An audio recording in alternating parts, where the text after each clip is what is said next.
Chess for ইউথের premier ডিভিশনে এবার চ্যাম্পিয়নশিপের লড়াই ছিল কৌস্তভ বনাম কৌস্তভের। একদিকে ইউএসএ থেকে ছুটি কাটাতে আসা গ্র্যান্ডমাস্টার কৌস্তভ চ্যাটার্জি, অন্যদিকে আইএম কৌস্তভ কুন্ডু। শেষ হাসি অবশ্য হাসলেন কৌস্তভ কুন্ডুই। 6.5 পয়েন্ট নিয়ে এবারের প্রিমিয়ার গ্রুপের চ্যাম্পিয়ন কৌস্তভ। এর আগে এই প্রতিযোগিতার এজ গ্রুপে চ্যাম্পিয়ন হলেও প্রিমিয়ারে খেতাব জয় এই প্রথম।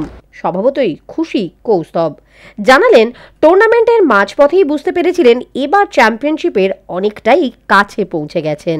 ফিফথ রাউন্ডের পরে যখন সংকেতের সাথে জিতেছিলাম তখন মনে হয়েছিল যে খুব ভালো চান্স আছে চ্যাম্পিয়নশিপের, কারণ তখন আমি হাফ পয়েন্ট লিডে ছিলাম।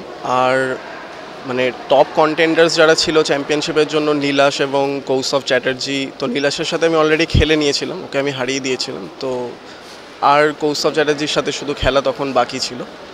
তো তখন মানে একটা ভালোই চান্স ছিল যে আমি চ্যাম্পিয়ন হতে পারি। অন্যদিকে চ্যাম্পিয়ন হতে না পারায় আফসোস থেকেই যাচ্ছে গ্র্যান্ডমাস্টার কৌস্তভ চ্যাটার্জির।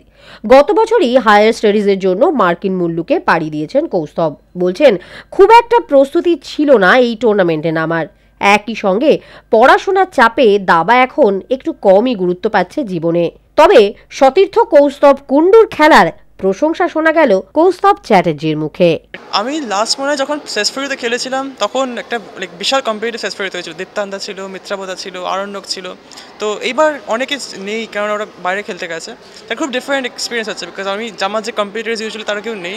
বাট কৌস্তভ কুন্ডু এখানে বেশ ভালো খেলেছে, করে একটা বেশ ভালো ইমপ্রেসিভ পারফরমেন্স দিয়েছে। আর অনেস্টলি আমেরিকা থেকে এসে কলকাতা টুর্নামেন্ট খেলা বিশাল ডিফারেন্ট।